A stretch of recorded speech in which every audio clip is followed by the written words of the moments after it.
Olá pessoal, tudo bem com vocês? Está começando mais um H2O. Mas antes de começar o vídeo, se inscreve no canal, ative o sininho e depois que você assistir, compartilhe.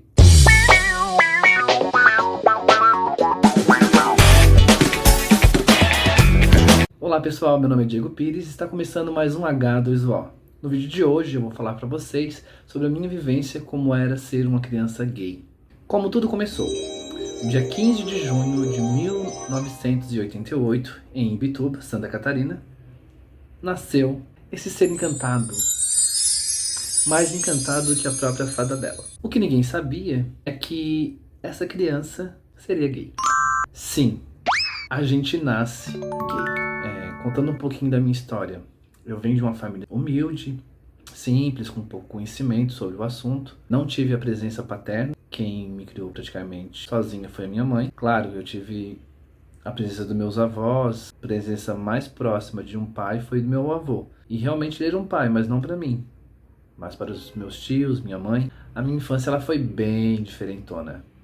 Eu lembro que eu fugia de casa para ir na casa das vizinhas, das minhas vizinhas, para brincar, para poder brincar de boneca. Sim, eu brincava de boneca. What? Eu não brincava só de boneca. Eu também brincava de esconder, de alturinha, de bola, de carrinho, videogame. Corria descalço na rua, subia em árvore. E isso era tudo muito natural para mim, porque eu estava sendo de fato uma criança. Eu já sabia que eu era diferente das outras crianças.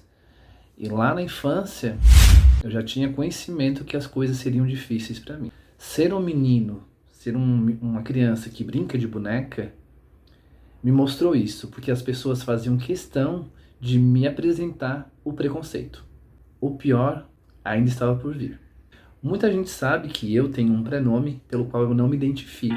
Desde que eu me entendo por gente, eu me conheço como Diego, pelo nome Diego. Quando eu fui para a escola, quando eu entrei na primeira série, eu fui aprender a escrever e eu fui apresentado ao meu primeiro nome. A minha professora me trouxe verdades. O meu nome foi revelado. Sim, muito louco tudo isso, mas isso vai ficar para um próximo vídeo.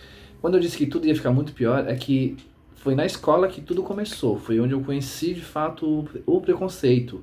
Esse machismo estrutural que existe. As crianças na escola fizeram questão de me mostrar que existia. Porque todos os dias eu era chamado de bichinha, viado, mariquinha, mulherzinha. Todos esses adjetivos pejorativos que as pessoas usam para apontar uma pessoa gay, uma criança gay. Por eu ser um menino afeminado, eu era xingado todos os dias. E aí, sempre que aparecia um personagem gay na TV, os meninos aplicavam a mim, que era Pitibicha, Pitibitoca, Vera Verão, Ramona, Buba. Todos esses personagens de novela e de programas de TV que eram gays eram motivos para eles me identificarem. E eu não sabia como lidar com aquilo, porque eu não sabia se aquilo que eu vivia era certo. Eu não tinha referência de gay que me representava. Porque os únicos que existiam eram esses caricatos que acabavam se tornando adjetivos pejorativos para identificar um gay na rua, que praticamente eram motivos de chacota. Já na pré-adolescência, além de a gente sofrer o preconceito e ser discriminado, o nosso corpo está passando por um processo de amadurecimento. Os hormônios estão aflorando e a gente está sentindo um turbilhão de sentimentos. E aí você se encontra perdido, sem saber como lidar. Se para as crianças héteros já é complicado viver a adolescência, né, essa parte de descobrimento dos nossos hormônios, dos nossos sentimentos, imagina para uma criança gay, que não tem referência de ninguém, que não está entendendo o que está acontecendo com ela, e que tá todo mundo ali ao redor falando que tá tudo errado, que isso não é certo, que isso não é certo, que isso não é certo, que a gente não pode ser assim, não deve ser assim, que isso é errado. Se sente um ET, a gente sente uma aberração, a gente acha que a gente é um pecador, porque é isso que a igreja ensina, que se a gente se sente atraído por uma pessoa do mesmo gênero, a gente vai pro inferno. E ninguém quer ir pra lá, né? E você tá lá, naquela sua luta, tentando se encaixar, tentando arrumar um lugar onde você pode ser aceito, muitas vezes se punindo. E tu ainda tenta acreditar que tudo isso vai passar e que você vai, sim, crescer e ter uma família tradicional, como todo mundo manda, como todo mundo exige de você, que você vai ter aquela família perfeita. Eu cheguei a cogitar a hipótese de ser padre.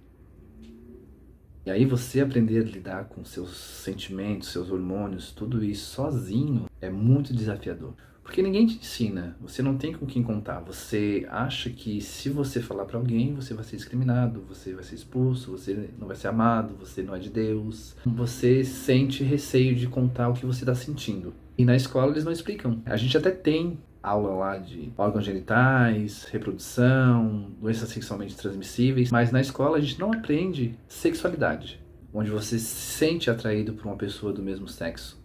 E tá tudo bem ser assim. Que tá tudo bem você ser gay, que você é livre para suas escolhas e que você não vai ser criança para sempre. E aí fica esse tabu, achando que escondendo a gente não vira gay. Que as pessoas precisam entender que ninguém vira nada. A gente nasce assim. A gente é o que é, simples assim. É para todas as pessoas. Elas se descobrem no tempo delas, não no seu. A única coisa que eu virei foi a minha cara pro seu preconceito. Passar por tudo isso é horrível, sim.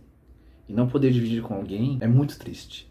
E hoje, toda vez que eu encho a boca pra falar eu sou gay, é libertador. Você aprende melhor, você produz mais e você sofre menos. O que você precisa entender é que uma criança ela pode brincar de boneca, ela pode brincar de carrinho, ela pode escolher o azul, ela pode escolher o rosa. E isso não vai definir a sua orientação sexual, a sua identidade de gênero. A vontade de uma criança de brincar não define a sua orientação sexual ou seu gênero. Isso ela vai perceber quando crescer. Então, se conscientize e acabe com esse preconceito. E se hidrate com essa informação.